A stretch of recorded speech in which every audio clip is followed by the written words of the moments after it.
Hello everyone, good evening, welcome to Glance Academy. दोस्तों, इस class में हम लोग आज लेक्चर नंबर 7 को कंप्लीट करेंगे, जो कि हमारे हैंड रिटन नोट्स घटना चक्र पूर्वालोकन के होंगे और ये आपके इंडियन इकोनॉमी से रिलेटेड हैं। ये टॉपिक आपके, जिसमें हम लोगों ने लास्ट क्लास में पढ़ रहे थे मनी एंड बैंकिंग, और वहाँ पर काफ़ी इंपॉर्टेंट टॉपिक को हमने डिस्कस किया था। उसके बाद आज हम WPI CPI से शुरू करेंगे, क्योंकि आपकी आगामी परीक्षा जो UPPCS प्रीलिम्स और RO प्रीलिम्स है, इनमें इकोनॉमिक्स के करंट अफेयर्स के सेगमेंट तो आप लोग इकोनॉमिक सर्वे बजट से कंप्लीट कर लेते हो, लेकिन जो स्टैटिक पोर्शन आते हैं वो आपके लिए सबसे बेस्ट सोर्स होता है घटना चक्र। लेकिन 600 प्लस पेजों की होने की वजह से आप पढ़ नहीं पाते हैं, और इसका एक सॉल्यूशन एकमात्र ग्लैंस एकेडमी यूट्यूब प्लेटफॉर्म जो हमारा है, जिसकी टीम ने आपको प्रोवाइड किया है। सारे घटना चक्र के शॉर्ट नोट्स प्रोवाइड किए गए, आप उनको जो है कि बेहतर तरीके से सारे क्लासेस को देख सकते हैं हमारी प्लेलिस्ट में जाकर। और उसी में लास्ट सब्जेक्ट हमारा चल रहा है इकोनॉमिक्स का। और अगर आप इसकी PDF को बाई करना चाहते हैं तो PDF के लिए वीडियो के नीचे दिए गए व्हाट्सअप नंबर पे मैसेज करिए, वहाँ पर कॉन्टैक्ट कीजिए, हमारी टीम आपसे व्हाट्सअप पे मैसेज कर लेगी और सारी डिटेल्स आपको मिल जाएगी। तो चलिए आज के टॉपिक की शुरुआत करते हैं।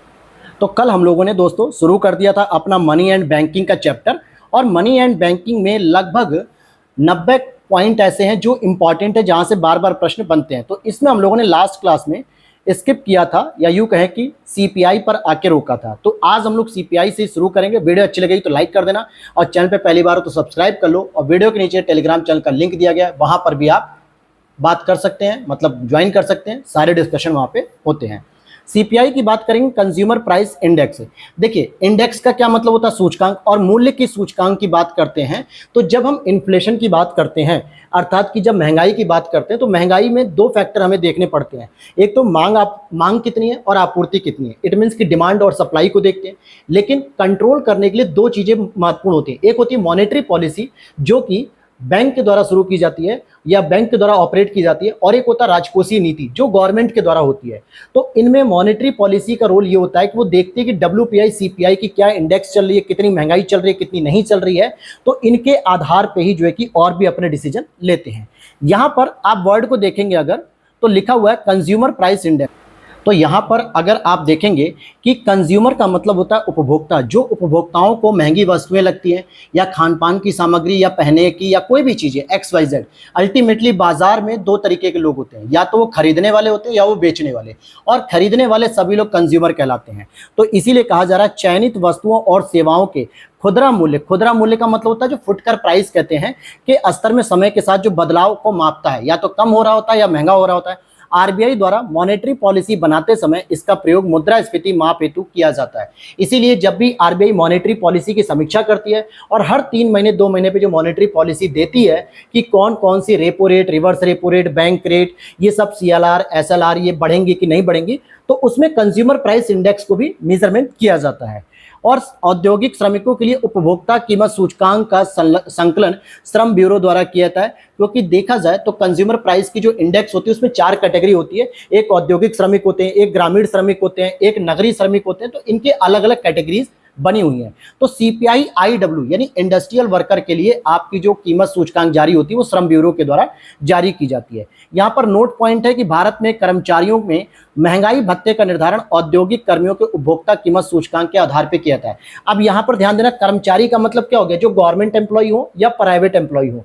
अब जैसे अगर आप गवर्नमेंट एम्प्लॉय होंगे या प्राइवेट, तो एक वर्ड आता है DA। अक्सर आप न्यूज वगैरह में सुनते हैं, दिवाली के समय पे या किसी विशेष अवसर पे सरकार 4% 5% आपका डेयरिंग अलाउंस बढ़ाती है, जिसको हम लोग महंगाई भत्ता कहते हैं। तो ये जो महंगाई भत्ता दिया जाता है, चाहे सरकारी कर्मचारी हो चाहे प्राइवेट, इनको देने के लिए औद्योगिक कर्मियों का जो CPI होता है IW, इसी के आधार पे इसका निर्धारण किया जाता है। जैसे वर्तमान में कितना चल रहा है? लगभग 46 या 50% के आसपास डेयरिंग अलाउंस चल रहा है। अब यहाँ पे थोक मूल्य सूचकांक की बात करें, ये जो WPI होता है होलसेल प्राइस इंडेक्स, यानी ये सेलिंग वाले पॉइंट को दिखाती है, जो बेचने वाला होता है। वाणिज्य और उद्योग मंत्रालय के उद्योग एवं आंतरिक व्यापार संवर्धन विभाग के आर्थिक सलाहकार के कार्यालय द्वारा जारी किया था, जिसको इन शॉर्ट DPIIT कहा जाता है। क्या कहा था? DPIIT, डिपार्टमेंटल यानी department of promotion industrial internal trade के बारे में होता है। तो ये वाणिज्य उद्योग मंत्रालय के अंतर्गत काम करता है। इसमें विनिर्मित उत्पाद जो होते हैं ना, मैन्युफैक्चरिंग यूनिट्स, उनका सर्वाधिक भार होता है, लगभग 71% के आसपास होता है। और नई डब्ल्यूपीआई श्रृंखला का प्रारंभ 14 सितंबर 2010 को किया गया, जिसका बेस ईयर 2004-5 था, लेकिन अब इसको जो है कि बेस ईयर क्या कर दिया गया, इसका बेस ईयर 2011-12 कर दिया गया है। और मासिक आधार पर इसको जारी किया था, मंथली आधार पे, ये ध्यान देना। यानी डब्ल्यूपीआई की इंडेक्स अगर हर महीने जारी की जा रही है तो आरबीआई ये भी देख पाएगी, सरकार भी देख पाएगी कि कितना मैन्युफैक्चरिंग यूनिट का प्राइस बढ़ रहा है। होलसेल प्राइस अगर ज़्यादा हो रही है तो नो डाउट आपकी कंज्यूमर प्राइस इंडेक्स भी बढ़ेगी। भाई जो चीज़ होलसेल के रेट में महंगी मिल रही है वो आगे जाके मार्केट में रिटेल प्राइस में भी तो महंगी मिलेगी। तो इन सभी चीज़ों की इंपॉर्टेंस होती है। और डब्ल्यूपीआई सीपीआई से डायरेक्ट प्रश्न बनता है 3 तरीके का कि कितने समय पे जारी होती है, प्रति माह या तिमाही पे, किस मंत्रालय के अंतर्गत आती है और कौन कौन से इसमें प्रोडक्ट होते हैं, तो ये आपसे पूछा जाता है। एक और ध्यान रखना, सीपीआई के अंदर जब कैलकुलेशन होती है तो उसमें गुड्स और सर्विसेज दोनों को कैलकुलेट किया जाता है, लेकिन डब्ल्यूपीआई के अंतर्गत केवल और केवल गुड्स की बात होती है, इसमें सर्विसेज नहीं आती है दोस्तों। होलसेल में कोई सर्विस होती है क्या? होलसेल में वस्तुएं होती हैं, सर्विस नहीं होती। जबकि ग्राहक क्या करता है, कंज्यूमर, वो वस्तुएं भी कंज्यूम करता है और सर्विसेज भी लेता है, चाहे वो एक प्लम्बर की सर्विस ले, गवर्नमेंट की सर्विस ले, ट्रैफिक की सर्विस ले मतलब परिवहन की, या फिर टीचिंग स्टाफ की सर्विस ले, बैंक एम्प्लॉय की, ट्रांसपोर्ट की, हर चीज़ की सर्विस लेता है। तो कंज्यूमर वाले में गुड्स और सर्विसेज दोनों इंक्लूड हैं, जबकि डब्ल्यूपीआई में गुड्स केवल शामिल होते हैं। आगे देख लेते हैं अगर हम यहाँ पर अब यहाँ पर एक आता है पीपीआई, इसको क्या कहते हैं, पीपीआई। ये आपका जो कंपनी के मालिक होते हैं उनके नेचर को दिखाता है, यानी प्रोड्यूसर प्राइस इंडेक्स, उत्पादित वस्तुओं और सेवाओं की कीमत के औसत परिवर्तन को मापता है। ये भी क्या करता है, औसत, लेकिन इसमें भी क्या होता है, गुड्स और सर्विसेज दोनों इंक्लूड है, क्योंकि बहुत सारी कंपनियां ऐसी हैं जो सर्विस प्रोवाइड कराती हैं। तो केवल जो डब्ल्यूपीआई है, होलसेल प्राइस इंडेक्स, उसी में केवल बस वस्तुएं आती हैं, बाकी सीपीआई हो, पीपीआई हो, इन सब में वस्तु और सेवा दोनों आते हैं। लागत प्रेरित मुद्रास्फीति की बात करें, यानी कि कॉस्ट पुश इन्फ्लेशन, समग्र पूर्ति वक्र में गिरावट के कारण होती है। अब यहाँ पे क्या कह रहा है एक प्रश्न, लागत प्रेरित स्फीति का क्या मतलब? लागत का मतलब आप अगर कोई प्रोडक्शन बना रहे हो तो उसमें आपकी लागत ही अगर महंगी हो रही है तो जाहिर सी बात है आप उसकी कीमत भी ज़्यादा रखोगे। कहने का मतलब है, जैसे मान लो कोई ऐसी वस्तु बन रही है जिसके लिए रॉ मटेरियल की कीमत अब बढ़ गई है, तो ऐसे में क्या होगा, उसकी कीमत बढ़ जाएगी, लागत के अनुसार बढ़ जाएगी, और बढ़ी हुई मजदूरी दरों में वृद्धि के कारण समग्र पूर्ति वक्र में विवर्तन या गिरावट होती है। तो यहाँ पे ये चीज समझ में आ गई। अब यहाँ पे मुद्रास्फीति को नियंत्रित करने के क्या तरीके हो सकते हैं? पहले तो आपको ये समझना होगा कि मुद्रास्फीति बढ़ती क्यों है। भाई इसके बेसिक पॉइंट पे काम करोगे तभी तो चीजें समझ में आएंगी। भाई अगर डिमांड ज्यादा है दोस्तों और सप्लाई कम है, इन शॉर्ट में ऐसे कहता हूँ, डिमांड अगर आपकी ज़्यादा है और सप्लाई कम है तो क्या होगा, महंगाई होगी कि नहीं होगी। टमाटर की अगर हम बात करें, आज 100 रुपये किलो चल रहा है, 150 रुपये किलो चल रहा है, डिमांड अधिक है लेकिन मार्केट में सप्लाई नहीं है, क्योंकि टमाटर हर घर में पड़ना है सब्जी में, बिना टमाटर के सब्जी को खाने में मज़ा नहीं आएगा। तो इसका मतलब क्या होगा, डिमांड तो खूब है, सप्लाई बिल्कुल नहीं है। तो कैसे हम इसको कंट्रोल करें? एक तरीका है, या तो डिमांड को कंट्रोल कर लो, भाई लोगों को कह दो टमाटर खाना बंद करो। बर्गर ने क्या किया था, मैकडी वालों ने क्या कहा था, जब 250 रुपये किलो टमाटर हुए, इन्होंने कहा कि हमें अच्छी क्वालिटी का टमाटर नहीं मिल रहा है। असल में एक बर्गर की प्राइस लगभग 49 रुपीज़ है, और उसमें अगर ये लोग 25-50 रुपए का एक टमाटर ही लगा देंगे तो क्या प्रॉफिट आएगा। तो या तो डिमांड को कम कर दो, दूसरा तरीका हो सकता है या तो सप्लाई को बढ़ा लो भाई, तो भी आपकी मुद्रास्फीति रुकेगी। तो यहाँ पे कह रहा है एक तो मांग पे नियंत्रण करो, दूसरा मुद्रा की पूर्ति पर नियंत्रण करो। यानी एक तो मांग पे कंट्रोल करो, और मांग भी कैसे रुकेगी, आपके पास अगर प्राइस कम जाने लगे, आपके पास अगर रुपए कम आएंगे तो आप जाहिर सी बात है जरूरत की चीजों को खरीदोगे। मान लो आपके पास अभी 100 रुपए, तो आप टमाटर खरीद रहे हो, कल को आपके पास 60 रुपए हो जाए, सरकार ने कुछ ऐसी योजनाएं लगाई कि आपके पास अब केवल 60 रुपए हो रहे हैं, 100 रुपए नहीं हो रहा है, तो आप टमाटर खाओगे या सोचोगे जो जरूरी की चीजें हैं सब्जी खरीद लो, टमाटर मत खरीदो, बिना टमाटर के भी सब्जी बन जाएगी। तो इसका मतलब हो गया कि मुद्रा की पूर्ति पर भी नियंत्रण करो और वस्तुओं की राशनिंग करना शुरू कर दो। मतलब जो ब्लैक मार्केटिंग होती है, जिनको काला बाजारी कहा जाता है, इन चीजों को रोकना पड़ेगा। तो इन तरीके से मुद्रास्फीति का नियंत्रण होता है। हालांकि अगर आप मेरी तपस्या नोट्स के क्लास को देखोगे, जिसको मैंने प्री प्लस मेंस के नाम से लिखा है, आप उस क्लास में जाओगे प्लेलिस्ट में, तो वहां पे इकोनॉमिक्स में इस चीज को बहुत डिटेल से मैंने समझाया है। भारत निरंतर और उच्च खाद्य स्फीति से गुजरा है। बिल्कुल, भारत लगातार जो है कि हाई इन्फ्लेशन से गुजर रहा है। कौन से, फूड इन्फ्लेशन में। आप देखो, अगर आप इलेक्ट्रॉनिक गैजेट खरीदने जाते हो तो आपके पास अगर पैसा होता तो आप लेते हो, नहीं होता तो इग्नोर कर देते हो। आप अगर कपड़े वगैरह खरीदने जाते हो किसी मॉल में, शोरूम में, अगर आपको कपड़े महंगे लगते हो तो आप इग्नोर कर देते हो। बशर्ते अगर कोई होली, दिवाली या ईद वगैरह का त्यौहार ना हो या कोई शादी फंक्शन ना हो, तो आप नॉर्मल डे पे जाते हो तो छोड़ देते हो यार कि आज 2000 4000 के कपड़े मिल रहे हैं, महंगे मिल रहे हैं, छोड़ दो। लेकिन अगर आप खाने पीने के सामान को लेने जाते हो, दवाइयाँ खाने की हो, जूस पीने की हो, सब्जियाँ खाने की हो, रोटी चावल खाने की हो, तो आप उसमें कितना भी महंगा हो आप उसे खरीदोगे जरूर, क्योंकि बिना खाए जीवन नहीं रह सकते, जीवित नहीं रह सकते। तो खाने की सबकी रिक्वायरमेंट है, सभी को भोजन चाहिए, चाहे भले किसी को कपड़ा चाहिए चाहे ना चाहिए, लेकिन भोजन तो सभी को चाहिए। तो ऐसी स्थिति में आप देखोगे खाद्य स्फीति ज़्यादा होती है भोजन की। क्यों? क्योंकि बढ़ी हुई आय के कारण लोगों के, ध्यान समझना, बढ़ी हुई आय के कारण लोगों के उपभोग प्रतिरूप में परिवर्तन हुआ है। अब बढ़ती हुई आय से समझिए, पहले अगर आप छोटे रहे होंगे, आपके घर में दादाजी नानी नाना जो भी रहे होंगे, तो हो सकता है आपके फैमिली की इनकम थोड़ी कम रही होगी, तो पहले आप लोगों ने रोटी दाल चावल दूध सब्जी अंडा पनीर और महीने में एक आध बार जो है कि चिकन नॉनवेज या पनीर वगैरह खा लिया, महीने में एक आध बार। ये रियलिटी घटना बता रहा हूँ मैं। अगर आप लोग 1990 1985 1992 की अगर आपकी डेट ऑफ बर्थ होगी, तो आपने बचपन में ये चीज़ें फेस की होगी, क्योंकि उस समय भारत में हर एक व्यक्ति की पर कैपिटा इनकम कम थी। लेकिन पिछले 4 से 5 साल में देखो, 7-8 सालों में देखो, तो आपकी पर कैपिटा इनकम फैमिली की अगर बढ़ गई होगी, तो नो डाउट आपने क्या किया, अपनी खाद्य परिवर्तन को चेंज किया। आप जंक फूड की तरफ बढ़ गए, बर्गर पिज्जा वगैरह खाने लगे, आपके पास पैसे आने लगे, आपने 300-300 रुपए की चीज़ें खाई, ये सारी चीज़ें। तो इन वजहों से हमारी महंगाई बढ़ने लगी। दूसरा, आहार की आपूर्ति श्रृंखला में भी कई सारे बॉटलनेक अवरोध हैं। क्या है? बॉटलनेक अवरोध है, यानी कि बैरियर्स बने हुए हैं। तो इनकी वजह से ब्लैक मार्केटिंग होती है। भाई किसी भी चीज़ की अगर बाजार में कमी हो रही है, तो जाहिर सी बात है एक महीने बाद जैसे वो बाजार में आएगा बहुत ज़्यादा प्राइस हो जाएगी। क्या होगी? बहुत ज़्यादा प्राइस हो जाएगी। ये चीज़ें हो गई। अब हम आगे देखते हैं, वित्तीय समावेशन की बात करें, फाइनेंशियल इंक्लूजन। यहाँ पर वित्तीय समावेशन की बात करेंगे। समावेशन का मतलब क्या होता है? पहले तो आपको ये पता होना चाहिए। अगर मैं कहूँ कि शैक्षिक समावेशन, सामाजिक समावेशन की बात करें, आर्थिक समावेशन की बात करें, वित्तीय समावेशन की, राजनीतिक समावेशन, तो समावेशन एक कॉमन वर्ड है, इंक्लूजन जिसे हम कहते हैं। सिंपल भाषा में कहें तो जो वंचित वर्ग होते हैं उनको मुख्य धाराओं में शामिल करने को ही हम समावेशन कहते हैं। मान लेते हैं शिक्षा के स्तर पे देखें तो जो विकलांग लोग होते हैं, जो मुख्य धारा से नहीं जुड़ पाते हैं, अच्छे कॉलेजेस में पढ़ाई नहीं कर पाते, तो उनको जब हम मुख्य धारा से जोड़ते हैं, अच्छी एजुकेशन के लिए व्यवस्था करते हैं उनके लिए अच्छी यूनिवर्सिटीज़ में, तो उसे हम कहते हैं शैक्षिक इंक्लूजन हो गया। इसी तरीके से जो वंचित लोग हैं, जो बैंकिंग गतिविधि को नहीं जानते हैं, जो ATM debit card pan card वगैरह यूज़ नहीं करते हैं, या बैंकों से लेन देन नहीं करते हैं, लोन वगैरह नहीं लेते हैं, अकाउंट ओपनिंग नहीं करते हैं, इनको कहा जाता है वित्तीय समावेशन का अभाव है। तो इनके वित्तीय समावेशन को बढ़ावा देने के लिए बैंकों का राष्ट्रीयकरण किया गया। जब बैंकें पब्लिक गवर्नमेंट्स की हो जाएंगी, तो पब्लिक सेक्टर की होंगी, तो जाहिर सी बात है लोग इसमें जीरो बैलेंस पे भी अकाउंट ओपन करा सकेंगे।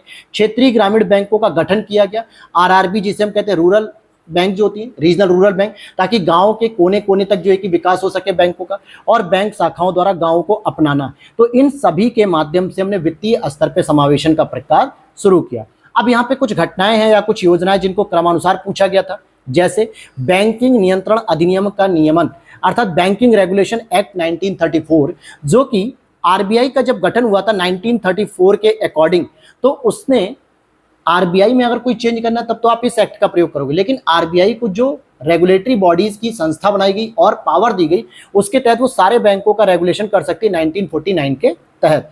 पहली पंचवर्षीय योजना 1951 में आई थी।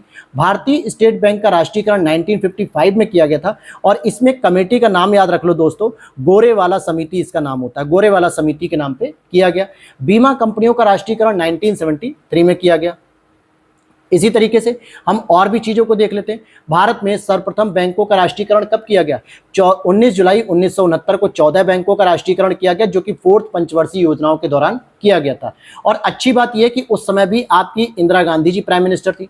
फिर जब 6 बैंकों का राष्ट्रीयकरण किया गया 15 अप्रैल 1980 में, छठी पंचवर्षीय बैंक योजनाओं में, तो इस समय भी आपकी इंदिरा गांधी जी प्राइम मिनिस्टर थी। तो छठी पंचवर्षीय योजनाओं में 6 और चौथी में 14 इन बैंकों का राष्ट्रीयकरण कर दिया गया, ताकि ये जो बैंक प्राइवेट सेक्टर से संचालित थी, ताकि इसमें क्या हो रहा था ना कि जो प्राइवेट बैंक होती वो तो भाई प्रॉफिट के लिए काम करती है, और वो गरीबों को, स्टूडेंट को, विद्यार्थियों को, किसानों को, महिलाओं को लोन नहीं देते थे। उन्हें लगता था ये लोग लोन लेके भाग जाएंगे पैसा और हमारा पैसा नुकसान हो जाएगा। लेकिन इस डर की वजह से महिलाओं का विकास नहीं हुआ, शिक्षा का विकास नहीं हुआ, गरीबों का विकास नहीं हुआ, किसानों का विकास नहीं हुआ। तो इंदिरा गांधी जी ने यह सोचा क्यों ना हम कुछ बैंकों का राष्ट्रीयकरण करें और सरकार के द्वारा संचालित होंगी, ताकि ये गरीब लोगों को, वंचित लोगों को, जरूरतमंद लोगों को भी लोन मिल सकेगा। केवल इंडस्ट्री वालों को नहीं मिलेगा, सबको मिलेगा, और फिर सबका विकास होगा, सबका साथ सबका विकास। तो इसलिए बैंकों का राष्ट्रीयकरण किया गया।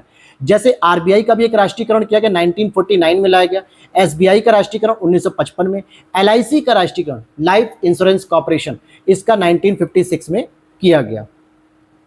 फिर यहाँ पे सार्वजनिक क्षेत्र के बैंकों का एकीकरण अगर लाभ होता है, जो सार्वजनिक क्षेत्रों के बैंकों का अगर एकीकरण हो रहा है तो उसका क्या लाभ होता है? पहली चीज कि बड़े पैमाने की मितव्ययिता ये रुकेगी, पूंजी तक आसान पहुंच होगी, व्यापक भौगोलिक क्षेत्र तक विस्तार होगा, विश्व स्तरीय आकार के बैंक बनेंगे और बाजार हिस्सेदारी बढ़ाना सुनिश्चित होगा।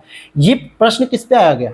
जैसे आपने सुना होगा कि अभी भारत में लगभग 12 बैंकें ऐसी हैं जो पब्लिक सेक्टर की रह गई, गवर्नमेंट सेक्टर की, बाकी सारी बैंकें मर्ज कर दी गई हैं। जैसे बैंक ऑफ बड़ौदा में देना बैंक को मर्ज कर दिया गया। अब फायदा क्या है? देना बैंक के पास बहुत कम पैसा था, लेकिन जब उसकी पूरी शाखाओं को पूरे भारत में बैंक ऑफ बड़ौदा मर्ज कर दिया गया तो थोड़े बहुत पैसे बढ़ गए, पूंजी तक आसान पहुंच हो गई, लोगों को इजीली लोन मिल पाया, व्यापक क्षेत्रों तक भौगोलिक प्रवेश हो पाया, लोगों तक ये पहुंच पाया आसानी से, और बड़े स्तर पे जो खर्चे बढ़ रहे थे, मितव्ययिता हो रही थी, वो भी रोकने में सफल हो पाए। तो ये चीजें हो गई। अब यहां पर आगे देखते हैं हम लोग, भारत में सुगमता सूचकांक, जिसको हम लोग कहते हैं ईज डूइंग बिजनेस या ईज सूचकांक जिसको कहते हैं, सार्वजनिक क्षेत्र के बैंकों के प्रदर्शन को आकलित करने का एक तरीका था सुगमता सूचकांक। ईज की फुल फॉर्म क्या है? Enhanced acts and service excellence. Banking सुधार सूचकांक पर सबसे अच्छा प्रदर्शन करने वाले बैंकों को सम्मानित किया जाता था, ताकि और भी बैंक इससे मोटिवेट हो सकें और वो अपनी कार्यप्रणाली को सुधार सकें। भारत में वाणिज्यिक बैंकों के कार्यों में क्या क्या शामिल है? वाणिज्यिक बैंक का मतलब क्या होता है? जो अपने प्रॉफिट को कमाना चाहते हैं। तो मुख्य रूप से वो क्या करते हैं? शेयरों और प्रतिभूतियों की खरीद और बिक्री करते हैं।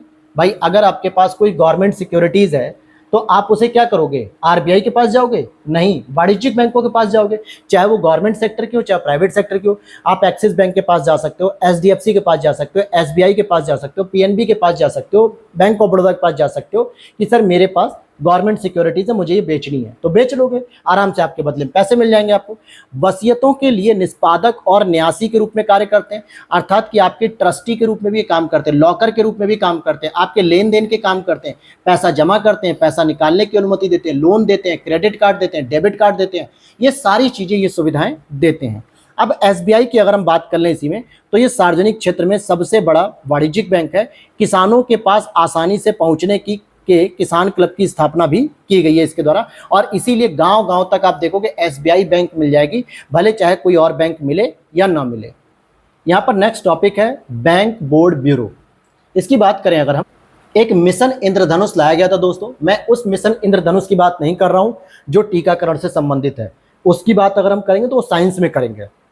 सार्वजनिक बैंकों की व्यवस्था को सुधारने के लिए सरकार के द्वारा एक मिशन इंद्रधनुष लाया गया था, जिसमें अल्फाबेटिकल तरीके से 7 प्रोग्राम लॉन्च किए गए थे, A B C D E F ji.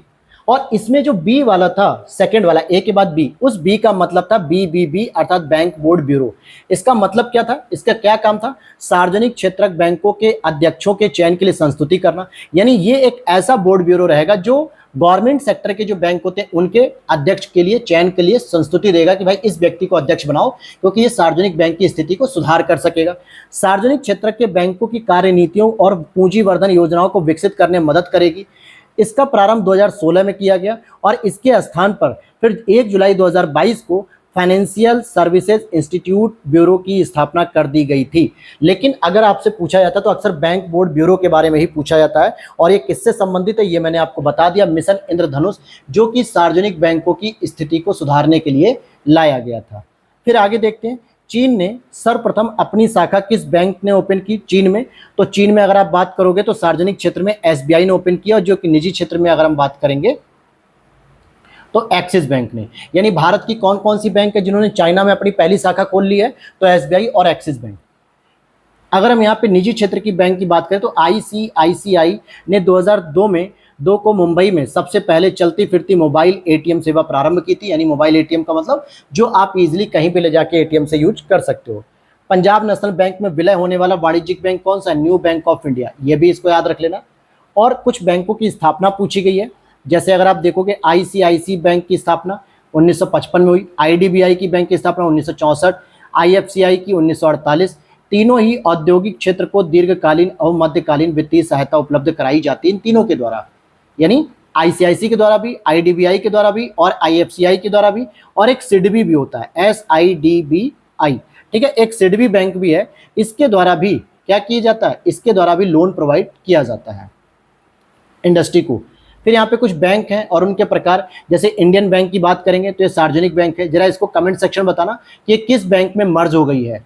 ICIC bank क्या है, एक निजी बैंक है। सिटी बैंक क्या है, विदेशी बैंक है। सारस्वत बैंक क्या है, ये कोऑपरेटिव बैंक है जिसमें स्टेट और प्राइवेट दोनों के होल्डिंग्स हैं। अब यहाँ पे कुछ क्रम पूछ लेते हैं, जैसे लीड बैंक स्कीम जो आई थी, अग्रणी बैंक योजना आरबीआई ने शुरू की थी 1969 में। लीड बैंक का मतलब क्या होता है, जो आपके सिटी के अंदर किसी एक जिले में, ध्यान समझना, किसी एक जिले में बहुत सारी बैंकों की शाखाएं होती हैं और सभी बैंकों की डिटेल्स आरबीआई के पास होती है, लेकिन आरबीआई हर एक बैंक से फोन करके डायरेक्ट तो नहीं पूछेगा। तो उसने क्या ऑप्शन शुरू किया 1969 में कि हम एक लीड बैंक बनाएंगे जो हर एक डिस्ट्रिक्ट का एक नेतृत्व करने वाला एक लीडर होगा, ठीक है, और हम उसी बैंक से सारी डिटेल ले लेंगे। और उस लीड बैंक की क्या कार्य प्रणाली होगी कि अपने जिले में जहां पे आपको लीड बैंक बनाया गया, लीडर बैंक बनाया गया, अपने जिले में जितनी भी छोटी बड़ी सारी बैंक संचालित है किसी भी बैंक की, चाहे पीएनबी, एसबीआई, पीएसडी या कोई भी बैंक हो, उनकी सारी डिटेल्स को कलेक्ट करो और जब आरबीआई आपसे मंथ एंड में पूछता है तो आपको सारी डिटेल्स दे देनी है कि हाँ सर इतनी इतनी जो है कि हमारे डिस्ट्रिक्ट में ये बैंक है और इसके पास इतना ये सारा टर्नओवर है, ये सारी डिटेल देनी होती है। उसी में एक क्षेत्रीय ग्रामीण योजना, इसको 1975 में शुरू किया गया, रीजनल रूरल बैंक। और नाबार्ड की बात करेंगे तो शिवरामन समिति पर 12 जुलाई 1982 को स्थापित किया गया। अब यहाँ पर देखो ये लिखा भी है, मैंने कहा अभी जो डिटेल पढ़ाई कि अग्रणी बैंक योजना यानी लीड बैंक स्कीम 1969 में भारतीय रिजर्व बैंक आरबीआई द्वारा प्रारंभ की गई। यह वित्तीय समावेशन के लिए भारत सरकार द्वारा उठाए गए आर्थिक उपायों में से भी एक थी। इस योजना के अंतर्गत प्रत्येक बैंक को एक जिला आवंटित किया जाता था और उस बैंक को लीड बैंक की संज्ञा दे दी जाती थी और उस जिले के अंदर जितनी भी बैंकिंग गतिविधि हो रही है सभी छोटे छोटे बैंकों की, उनकी सारी जानकारी इसी के द्वारा कलेक्ट की जाती थी। इसके बाद अगर हम देखते हैं सेवा क्षेत्र उपागम किसके कार्य क्षेत्र के अधीन कार्यान्वित किया गया है, अग्रणी बैंक योजना यानी कि लीड बैंक स्कीम के तहत किया गया है। सिडबी की बात करें, अभी मैं बता ही रहा था, small industrial development bank of India, यानी इसकी फुल फॉर्म ही है कि छोटे छोटे जो उद्योग होते हैं उनको लोन देने का काम करती है। लघु उद्योगों को ये अल्पकालिक ऋण प्रदान करती है। यह एमएसएमई क्षेत्र की शीर्ष वित्तीय संस्था के रूप में कार्य करती है। जितने भी छोटे छोटे एमएसएमई होते हैं उन सभी को सबसे अधिक जो लोन प्रोवाइड किया था वो सिडबी के द्वारा किया था। जैसे आपने पढ़ा होगा कि नाबार्ड के बारे में कि एग्रीकल्चर डेवलपमेंट करने के लिए नाबार्ड भारत की सबसे शीर्ष संस्था मानी जाती है। कृषि का विकास करना है, ग्रामीण विकास करना है तो नाबार्ड सबसे अधिक लोन प्रोवाइड करती है। उसी तरीके से अगर एमएसएमई का विकास करना है तो सबसे ज़्यादा लोन जो प्रोवाइड करने की जिम्मेदारी है वो सिडबी को दे दी गई है। और सिडबी की स्थापना 2 अप्रैल 1990 को हुई थी। इसका हेडक्वार्टर आपके यूपी में लखनऊ में है। फिर यहाँ पे वित्तीय समावेशन से संबंधित कुछ जानकारी है, जैसे इस पर बनाई गई समिति की जो अध्यक्ष थे वित्तीय समावेशन के लिए तो सी रंगराजन जी की समिति बनी थी। तात्पर्य था कि समाज के सभी वर्गों तक वित्तीय सेवाओं की पहुंच होनी चाहिए। वित्तीय सेवाओं में आपके बैंक की सुविधा होनी चाहिए, खाता ओपनिंग होनी चाहिए, अकाउंट होना चाहिए, आपके पास एक पासबुक होनी चाहिए, आप सेविंग कर सकें, ATM, debit card, credit card, bank loan, सारी सुविधाएं होनी चाहिए, ठीक है। और इसमें लेकिन कुछ बाधक भी होते हैं। वित्तीय समावेशन पूरा न हो पाने के पीछे भी कुछ बैरियर्स है, जैसे निम्न आय होना। लोगों के पास इतना पैसा ही नहीं होता है कि वो बैंक में जाके जमा करें। वो कहते हैं यार हम दिन भर की मजदूरी करके 400 रुपये तो कमा के लाए हैं, 400 में से 200-250 रुपये का तो हमने खाना ही खा लिया अपने पूरे परिवार के साथ सुबह शाम का, 100 रुपये बचा है। अब 100 रुपये जाए हम बैंक में पैसा जमा करने, फिर हमको कल जरूरत पड़ जाएगी तो क्या करेंगे। इसीलिए कम आय होने की वजह से लोग पैसा जमा नहीं करते हैं। आप भी अपने पास देख लो, आप स्टूडेंट हो, आप क्या सोचते हो कि यार मेरे पास 2,000 रुपये, 1,000 रुपये किराया दे देंगे और 500 रुपये खाने वाले का दे देंगे, 500 रुपये बचेंगे। अब इस 500 रुपये को क्या ही हम बैंक में जाके जमा करें, अभी हमें कल जरूरत पड़ेगी तो फिर निकालना पड़ेगा एटीएम से। ऐसा होता है कि नहीं होता है? क्योंकि मैं खुद स्टूडेंट हूँ और मैं उस फेज से गुजरा हूँ तो मुझे पता है, मैं बैंक को अवॉइड कर देता था।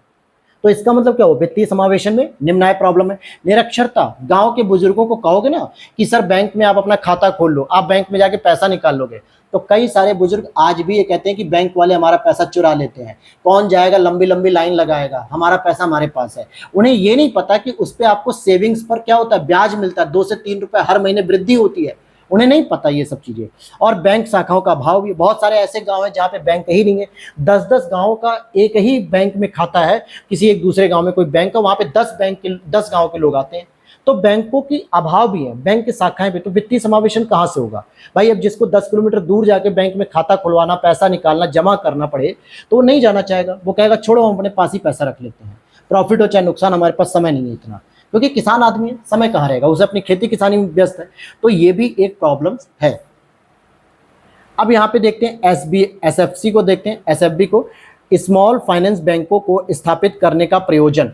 अगर इसकी बात करें तो लघु व्यवसाय इकाइयों को ऋण की आपूर्ति करना, ये इनका एक प्रयोजन होता है। लघु और सीमांत कृषकों को ऋण की पूर्ति करना, और 2014 में इसको जारी किया गया था। भुगतान बैंक क्या होता है दोस्तों? Payment bank. जैसे आप फोन पे यूज करते हो, तो फोन पे में तो मान लो कोई पेमेंट बैंक नहीं है, आपने पेटीएम यूज किया था, और पेटीएम ने फिर क्या किया, अपना एक बैंक भी शुरू कर दिया कि आप किसी को पेमेंट कर सकते हो, किसी को भुगतान कर सकते हो।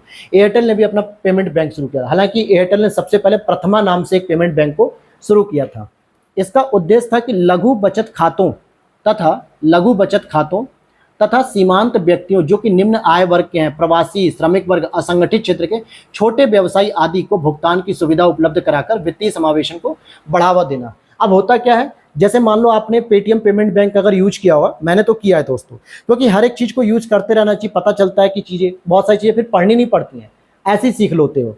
पेटीएम पेमेंट बैंक को क्या करोगे, आपके पास एक सुविधा दे दी कि आपके पास अगर 100-200 रुपए है तो आप अपना जो है कि किसी से मंगा लो, और वो आपके खाते में रहेगा, आपके वॉलेट में नहीं है, आपके खाते में है, और आप उस पैसे को किसी को भी ट्रांसफर कर सकते हो। इसका सबसे ज्यादा फायदा प्रवासी श्रमिकों को होता था। जैसे मान लो यूपी बिहार के लोग हैं और वो दिल्ली जाके काम कर रहे हैं, उनके पास कोई खाता नहीं है दिल्ली में, उन्होंने अपना ऑनलाइन पेमेंट बैंक ओपन किया, पेटीएम पे अपना अकाउंट ओपन कर लिया, मोबाइल और आधार कार्ड से रजिस्टर्ड करके, और उसमें अपना जो है कि पैसा भेज रहे हैं दूसरे को, अपने घर वालों को पैसा भेज ले रहे हैं इजीली, ना बैंक की झंझट, ना किसी चीज की झंझट। तो इससे फायदा हुआ। लेकिन ध्यान देना कि जो पेमेंट बैंक आपकी डिजिटल रूप से काम कर रही है, वो कभी भी आपको ऋण नहीं दे सकती। और दोस्तों, जब ऋण नहीं दे सकती तो क्या क्रेडिट कार्ड जारी करेगी? क्या नहीं करेगी। लेकिन आपके पैसे को जमा कर रही है और आपको पैसा दे भी रही है, इट मीन्स कि आपको डेबिट कार्ड जो है कि कर सकते हैं जारी। एटीएम तो दे सकते हैं लेकिन क्रेडिट कार्ड नहीं। क्रेडिट का मतलब क्या होता है, एक तरीके से आपको लोन दे दिया जाता है सरकार, बैंक के द्वारा, कि सर आपको हम क्रेडिट कार्ड दे रहे हैं 1 लाख रुपए का, आप पहले से ही अपने पैसे को खर्च कर सकते हो जरूरत पड़ने पे, और जब बाद में आपकी सैलरी आ जाए तो आप पेमेंट कर देना। लेकिन पेटीएम बैंक जो होते हैं या पेमेंट बैंक, ये आपको क्रेडिट कार्ड नहीं देते हैं, केवल और केवल डेबिट कार्ड देते हैं। ठीक है। अब पेमेंट बैंक की अगर हम बात करें, इसकी स्थापना के लिए सिफारिश जो आई थी वो नचिकेत मोर समिति ने इसकी सिफारिश की थी। अब आते हैं नेक्स्ट पॉइंट पे, शैडो बैंकिंग। शैडो बैंकिंग का मतलब क्या होता है, जिसको सामान्यतः हम लोग एनबीएफसी कहते हैं। ठीक है, क्या कहते हैं दोस्तों, एनबीएफसी।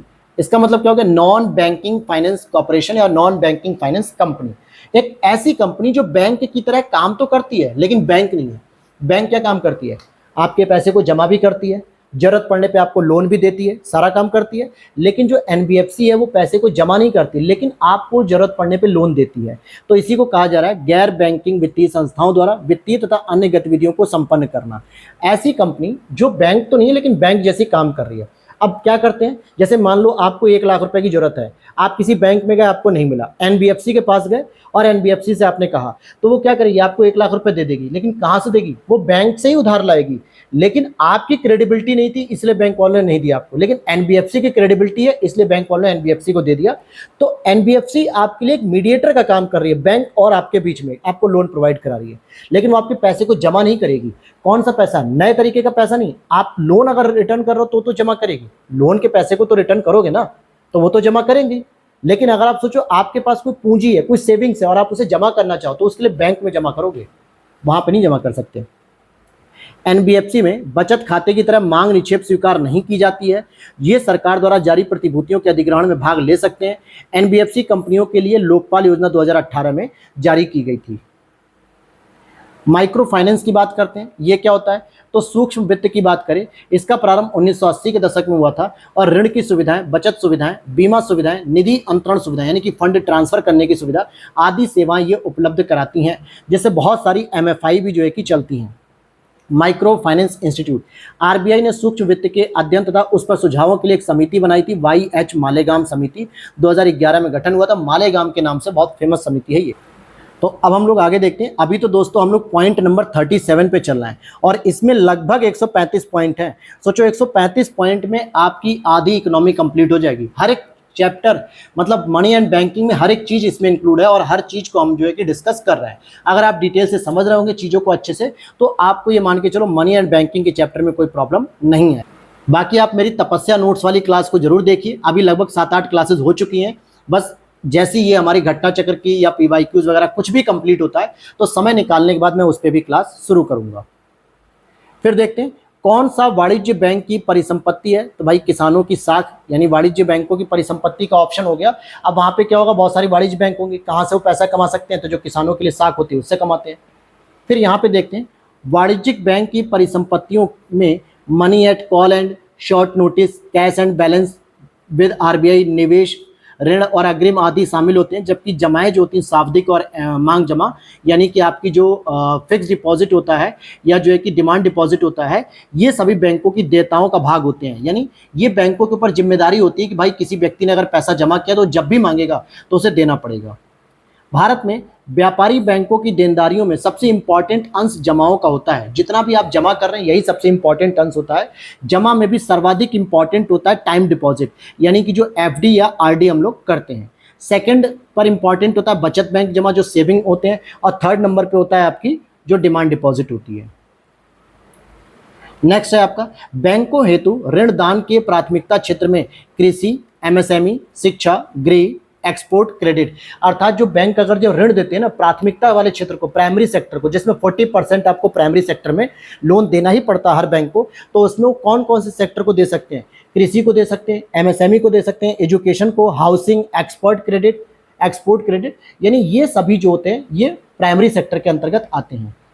यहाँ पर भी आप अवधि के आधार पर ऋण को 3 कैटेगरी में बांट सकते हो। अगर लघु अवधि है इसका मतलब 15 माह से कम के लिए दे रहे हो, मध्यम अवधि यानी 15 माह से लेकर 5 साल के लिए, और दीर्घ अवधि का मतलब है 5 वर्ष से अधिक समय के लिए। इसको हम लॉन्ग टर्म लोन कहते हैं। इसके बाद केंद्र सरकार के आंतरिक ऋण के अंतर्गत कौन कौन से आते हैं। जो केंद्र सरकार जो घरेलू बाजार से जो ऋण लेती है उसमें आपका बाजार उधारी हो गया, राज्य सरकारों, व्यापारिक बैंकों और अन्य संस्थाओं को सरकार द्वारा निर्गमित ट्रेजरी बिल्स जो होते हैं ये सभी के सभी इसके अंतर्गत आ जाते हैं। और RBI को निर्गमित विशिष्ट प्रतिभूतियां, क्षतिपूरक बॉन्ड वगैरह ये सब, तो ये सारे के सारे आंतरिक उधारी के अंतर्गत आ जाते हैं। फिर आगे यहाँ पे देखते हैं बेसल मानक बैंकिंग व वित्तीय संस्थाओं को अंतर्राष्ट्रीय स्वरूप देने से संबंधित है। बेसल मानक स्विट्जरलैंड के बेसल में सम्मेलन से होता है क्योंकि बेसल एक शहर है जहाँ पर ये मानक तय किया जाता है कि प्रत्येक बैंकों को अपने NPA को कम करने के लिए कुछ परसेंटेज जो करेंसी है वो अपने पास या RBI के पास रखनी पड़ती है। जिससे क्या होता है कि जो बैंक NPA के जाल में फंस जाते हैं यानी दिवालिया होने वाले होते हैं उनको बचाने के लिए ये प्रोग्राम चलाता है। और ये पूरे विश्व के स्तर पर लगभग सभी बैंकों को मानना पड़ता है, हर देशों को मानना पड़ता है। तो इसमें सेंट्रल बैंक के जो गवर्नर होते हैं हमारे वो इसमें रिप्रेजेंट करते हैं। भारत की तरफ से RBI के गवर्नर इसको रिप्रेजेंट करते हैं। अब आगे देखते हैं पॉइंट नंबर 44 को अगर हम देखें। अब यहाँ पे एक कार करके एक वर्ड आया हुआ है। ये कार चलाने वाली नहीं है बल्कि कैपिटल एडिक्वेसी रेशियो, पूंजी पर्याप्तता अनुपात, यानी किसी भी बैंक में इतनी पर्याप्त मात्रा में पूंजी होनी चाहिए कि बैंक अगर दिवालिया होने की कंडीशन में आ जाए या उसका सारा लोन दिया हुआ रिटर्न ना हो, NPA की स्थिति में आ जाए, तो भी उसके पास संचालित करने के लिए, बैंक को चलाने के लिए पर्याप्त मात्रा में पूंजी होनी चाहिए। और ये जो कार का कॉन्सेप्ट है ना ये किसी और से नहीं, ये बेसल मानक से ही निकला हुआ है। बैंकों के जोखिम की स्थिति में, यानी बैंक का जोखिम कब हो सकता है, जब बैंक के पास कोई पैसा ही ना बचे। और पैसा कब नहीं बचेगा, यानी लोगों ने लोन लिया उसे वापस नहीं किया, लोगों ने जो है कि पैसा रिटर्न ही नहीं किया। तो ऐसी स्थिति में बचाव के लिए जो पैसा बचा होता है, निधि जिसे हम कहते हैं, इसे ही कार कहते हैं और इसे ही क्रार कैपिटल भी कहा जाता है, यानी कि capital to risk weightage asset ratio भी कहा जाता है। यानी जितना आपका रिस्क वाला कैपिटल है उसके वेटेज में, उसके अनुपात में आपने कितना पैसा रखा है। और इसका निर्धारण केंद्रीय बैंक के द्वारा होता है, यानी सेंट्रल बैंक के द्वारा, जैसे भारत में RBI करता है। नेक्स्ट अगर हम बात करते हैं deposit insurance and credit guarantee insurance निगम के बारे में बात करें तो ये RBI की एक सहायक है और 5 लाख रुपए की जमा या इसके द्वारा बीमित किया जाता है इसको। RBI की बात कर लेते हैं। यहाँ पे RBI बहुत देर से आ रहा है बार बार, तो देखो ये केंद्र सरकार का बैंकर है, यानी बैंक कर के रूप में मतलब हो गया कि अगर केंद्र सरकार, और साथ ही साथ यहाँ पे एक और बात याद रख लो कि राज्य सरकार का भी बैंकर है। यानी अगर केंद्र सरकार अपने पैसे को जमा करना चाहती है तो किसके पास करेगी, आरबीआई के पास करेगी। राज्य सरकार अगर अपने पैसे को जमा करना चाहती है तो किसके पास करेगी? आरबीआई के पास करेगी। मौद्रिक नीति बनाना आरबीआई का काम है और उसे लागू करना भी। शीर्ष बैंक ये मानी जाती है, मतलब सभी बैंकों की ये शीर्ष बैंक मानी जाती है। मुद्रा आपूर्ति को यानी कि मनी सप्लाई को रेगुलेट करती है। यह नाबार्ड के कार्यों का पर्यवेक्षण भी करती है। अंतर्राष्ट्रीय मुद्रा कोष के साथ सरकार के एजेंट के रूप में काम करती है, यानी जब आईएमएफ इंटरनेशनल मॉनेटरी फंड की जो बैठक होती है अंतर्राष्ट्रीय स्तर पे, तो वहां पे भारत सरकार के एजेंट के रूप में जाती है। विदेशी विनिमय का नियंत्रण और प्रबंधन भी करती है। फेरा और फेमा जिसे कहते हैं, फॉरेन एक्सचेंज रेगुलेटरी अथॉरिटी या फॉरेन एक्सचेंज रेगुलेटरी मैनेजमेंट, जिसको हम कहते हैं फॉरेन करेंसी के बारे में। और सरकार का वित्तीय अभिकर्ता और सलाहकर्ता भी होता है, यानी सरकार को फाइनेंशियली लेवल पर अगर हमें कोई एडवाइस लेनी होती है तो आरबीआई से ही ली जाती है। इसके बाद यहां पर देखते हैं आरबीआई एक्ट 1934 के तहत आरबीआई भारत सरकार एवं राज्य सरकार दोनों की प्रतिभूतियों का प्रबंधन और प्रयोजन है। यानी अगर कोई राज्य सरकार अपनी प्रतिभूति निकालती है, हालांकि ट्रेजरी बिल की अगर हम बात करें तो इसको राज्य सरकार जारी नहीं करती है, लेकिन अलग अलग अगर कोई सिक्योरिटीज निकालती है राज्य सरकारें अलग अलग नाम से या किसी विशेष उद्देश्य से, और केंद्र सरकार भी निकालती है, तो इन दोनों को रेगुलेट कौन करता है? आरबीआई करता है। सरकारी प्रतिभूतियां केंद्र और राज्य सरकार दोनों ही जारी करती हैं, लेकिन केंद्र सरकार द्वारा जारी अल्पकालीन प्रतिभूतियों को हम ट्रेजरी बिल कहते हैं, जबकि दीर्घकालीन प्रतिभूतियों को हम सरकारी बॉन्ड कहते हैं। क्योंकि ट्रेजरी बिल का जो टाइम पीरियड होता है वो 364 दिन होता है लास्ट। 3 प्रकार की ट्रेजरी बिल होती है, एक होती 91 डेज, एक होती 181 डेज और एक होती 364 डेज की। यानी 1 साल से कम की जो प्रतिभूतियां होती हैं उन्हें हम ट्रेजरी बिल कहते हैं। और ट्रेजरी बिल ध्यान देना केंद्र सरकार ही जारी करती है, राज्य सरकार जारी नहीं करती है दोस्तों। राज्य सरकारें केवल दीर्घकालिक प्रतिभूतियां ही जारी कर सकती हैं और इन्हें राज्य विकास ऋण यानी स्टेट डेवलपमेंट लैंडिंग पेपर भी कह सकते हैं। ट्रेजरी बिल पर ब्याज नहीं दिया जाता क्योंकि ये बट्टे पर दिया जाता है। अर्थात जैसे मान लो कि कोई एक ट्रेजरी बिल है, आपने 181 डेज का खरीद लिया यानी 182 दिन का, इस पे लिखा हुआ है कि आपको 1 लाख रुपए मिलेगा, ठीक है, जब भी आप इसको मैच्योर कराओगे 1 साल बाद। लेकिन आपने इसको कितने पे खरीदा? 90,000 रुपए में खरीदा, तो 10,000 रुपए आपका प्रॉफिट हो गया, लेकिन इस पर कोई ब्याज नहीं है, सिंपल फिक्स किया गया आपको प्रॉफिट मिलेगा 10,000 रुपए का। और आरबीआई द्वारा ही ट्रेजरी बिल बेचे जाते हैं जिसको केंद्र सरकार जारी करती है। अब यहाँ पे आगे अगर हम देख लेते हैं आरबीआई के बारे में और इंपॉर्टेंट पॉइंट, जैसे आरबीआई की स्थापना 1 अप्रैल 1935 को हुई थी, लेकिन किसके तहत? कोलकाता में हुई थी, आरबीआई एक्ट 1934 के तहत। आरबीआई का मुख्यालय 1937 में मुख्यालय मुंबई आ गया और 49 में इसका राष्ट्रीयकरण कर दिया गया कि ये सार्वजनिक क्षेत्र के रूप में काम करेगी। आरबीआई परिसंपत्तियों की तरलता, शाखा विस्तार, बैंकों का विलय, बैंकों का समापन आदि के द्वारा वाणिज्यिक बैंकों को नियंत्रित भी करती है, हर तरीके से रेगुलेट करती है ये। और साथ ही साथ यहाँ पर यह सभी प्रकार की करेंसी नोटों को भी जारी करता है। तो ये आरबीआई के कुछ महत्वपूर्ण काम हो गए। आप देखो ना, जितनी भी आपके पास करेंसी है, सिक्कों को छोड़ दीजिए, 1 रुपए का नोट छोड़ दीजिए, बाकी 2 रुपए से लेके आप 2,000 रुपए तक देखोगे सब पे लिखा होता भारतीय रिजर्व बैंक या रिजर्व बैंक ऑफ इंडिया। लेकिन 1 रुपए के नोट पे और जितने भी क्वाइंस होते हैं, सिक्के होते हैं, 1 रुपए, 2 रुपए, 5 रुपए, 10 रुपए, 20 रुपए, 50 रुपए, उन सब पे भारत सरकार लिखा होता है, आरबीआई नहीं लिखा होता है। इसीलिए यहाँ पे लिखा है कि ये करेंसी नोट को जारी करती है। साथ ही साथ 1 रुपए के नोट्स का निर्गमन भारत सरकार के द्वारा किया जाता है। तो नोट का निर्गमन जो 1 रुपए का वो भारत सरकार करती है, बाकी सारे सिक्के भारत सरकार करती है, जिस पर वित्त मंत्रालय के सचिव का हस्ताक्षर होता है। अच्छा, क्रेडिट क्रिएशन क्या होता है? ये कार्य वाणिज्यिक बैंकों के द्वारा किया जाता है, ये एक वर्ड आता है, जबकि साख नियंत्रण का कार्य आरबीआई द्वारा किया जाता है। तो ये 2 वर्ड आते हैं, एक होता है साख सृजन, एक होता है साख नियंत्रण। साख सृजन का मतलब होता है कि पैसों से पैसे कमाना, और पैसों से पैसे कमाने का कार्य बैंक करती है, वाणिज्यिक बैंक। जैसे उसने आपको लोन दे दिया, तो लोन देने उसका कोई चैरिटी थोड़े कर रही है, कोई मतलब दयालु का काम थोड़े कर रहे हैं बैंक। बैंक ने अगर आपको लोन दिया है तो आप पे जो ब्याज लिया जा रहा है वो अपना प्रॉफिट ही तो कमा रहे हैं ब्याज के माध्यम से। लेकिन जो आरबीआई है वो उस साख पे नियंत्रण करती है कि किसी भी प्रकार से बैंकों के द्वारा उसका मिसयूज ना हो, एनपीए क्रिएट ना हो, महंगाई ना बढ़े, बहुत ज़्यादा पैसा ना आ जाए बाजार में जिससे महंगाई बढ़ जाए। तो ये साख का नियंत्रण करना आरबीआई का काम है, जबकि साख का सृजन करना, जिसको इंग्लिश में कहते हैं क्रेडिट क्रिएशन करना, ये आपका बैंक करते हैं।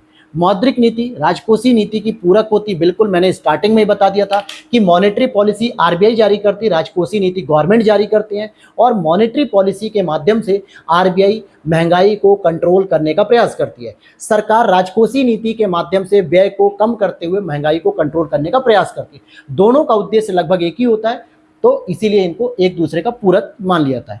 अब यहाँ पे मॉनेटरी पॉलिसी के बारे में जान लीजिए। इसका निर्माण मॉनेटरी पॉलिसी कमेटी द्वारा मौद्रिक नीति बनाई जाती है, यानी मौद्रिक नीति समिति के द्वारा होता है। इसका उद्देश्य होता है कि अर्थव्यवस्था में विनिमय की स्थिरता होनी चाहिए, कीमत की स्थिरता यानी कि महंगाई नहीं बढ़नी चाहिए और आर्थिक स्थिरता भी होनी चाहिए, इकोनॉमिकली भी सस्टेन हम करते रहे, धीरे धीरे ग्रोथ होती रहे। 6 सदस्यीय समिति होती है, इसमें 6 सदस्य होते हैं। आरबीआई अध्यक्ष के रूप में होते हैं इसमें गवर्नर और 3 प्रतिनिधि शामिल होते हैं, साथ ही साथ सरकार के द्वारा 3 सदस्य भी इसमें शामिल कहते हैं। मतलब आरबीआई से 3 लोग शामिल होते हैं, एक गवर्नर और 2 लोग और, बाकी 3 लोग इसमें सरकार के द्वारा नॉमिनेट होते हैं, जिनका कार्यकाल 4 साल का होता है। एक वर्ष में कम से कम 4 बैठक करना आवश्यक होता है और इसी वजह से अगर आप 4 बैठक कर रहे हो तो हर 3 महीने पे आप करोगे, 3 चौक 12। लेकिन मतलब आरबीआई के द्वारा कभी कभी 2 महीने 2.5 महीने पर भी एमपीसी की बैठक कर दी जाती है। अब यहां पर आज के लास्ट पॉइंट को हम लोग डिस्कस करेंगे कि मौद्रिक नीति के उपकरण या साख नियंत्रण के तरीके, यानी कैसे आपको लिक्विडिटी को कंट्रोल करना या मॉनेटरी पॉलिसी के माध्यम से। तो 2 प्रकार के होते हैं, एक होता है परिमाणात्मक या परिणामात्मक, जिसमें हम कह सकते हैं इसको इन शॉर्ट मात्रात्मक, और ये बाध्यकारी होता है दोस्तों। अगर ये बैंक नहीं मानेंगे ना तो आरबीआई उन पर दंड लगा सकता है। लेकिन एक दूसरा होता है जिसको हम लोग चयनात्मक या गुणात्मक कहते हैं, ये आपका सलाहकारी प्रकृति का होता है। सलाहकारी का मतलब बैंकों को मानना अनिवार्य नहीं होता है। अब जैसे अगर हम बाध्यकारी वाले की बात करें, जो मात्रात्मक मॉनेटरी पॉलिसी में क्या होता है, बैंक की रेट बढ़ाई जा सकती है, जिसमें repo rate, reverse repo rate होती है। सीमांत स्थायी सुविधा दर के बारे में बात कर सकते हैं, एमएसएफ जिसे कहते हैं, मार्जिनल स्टैंडिंग फैसिलिटी। खुली बाजार की क्रिया यानी ओएमओ होती है, जो मैंने आपको बता रखा है तपस्या नोट्स में। ओएमओ मतलब ओपन मार्केट ऑपरेशन, जिसमें सिक्योरिटीज को खरीदना और बेचने का काम होता है। लिक्विडिटी एडजस्टमेंट फैसिलिटी होती है, एलएएफ, जिसके अंतर्गत सीआरआर हो गया, एसएलआर हो गया, ये सभी इसमें होती हैं। और इन सभी प्रावधानों को आरबीआई के द्वारा जो तय किए जाते हैं मॉनेटरी पॉलिसी के तहत, इनको हर बैंक को मानना अनिवार्य होता है। जो भी नियम का उल्लंघन करेगा उस पर प्रोविजनिंग लगती है, यानी दंड दिया जाता है आरबीआई के द्वारा। लेकिन वहीं पे एक और होती है प्रकृति जो सलाहकारी होती है, जिसमें आरबीआई बैंकों से सलाह देती है बैंकों को, और एक सिफारिश कर सकती है कि अपील कर सकती है कि आप भी इस तरीके से काम करो जो आरबीआई के उद्देश्यों को पूरा करे। जैसे न्यूनतम सीमा मार्जिन निर्धारण की करे, नैतिक दबाव कर सकती है, साख की राशनिंग कर सकती है, उपभोक्ता उधार का नियमन और साख स्वीकृतिकरण करना। तो ये सभी प्रॉब्लम्स मतलब पॉइंट्स होते हैं जिनको कमर्शियल बैंक जो होते हैं, वाणिज्यिक बैंक, वो माने चाहे ना माने, ये उनके ऊपर निर्भर करता है। तो यहाँ तक हमने चीज़ों को देख लिया है दोस्तों, ठीक है। और अब हम लोग कल यहाँ पर नेक्स्ट पॉइंट से पढ़ेंगे, तो वीडियो ज़्यादा लंबी हो जाएगी तो आपको चीज़ें कम समझ में आएंगी। लेकिन कल आपका मनी एंड बैंकिंग पूरी कोशिश करूंगा कि कंप्लीट कर दूं। हालांकि 80 पॉइंट रहेंगे, लेकिन हर एक पॉइंट को डिस्कस करना होता है, डिटेल समझाना होता है, इसीलिए हम जल्दीबाजी नहीं करेंगे, भले 1-2 लेक्चर ज़्यादा लग जाए। क्योंकि इकोनॉमिक्स वाकई बहुत सारे एस्पिरेंट का वीक सेक्शन है, वीक पोर्शन है, जिसकी वजह से समझने में प्रॉब्लम आती है। तो मिलते हैं नेक्स्ट वीडियो में। Thanks for watching. जय हिंद, जय भारत।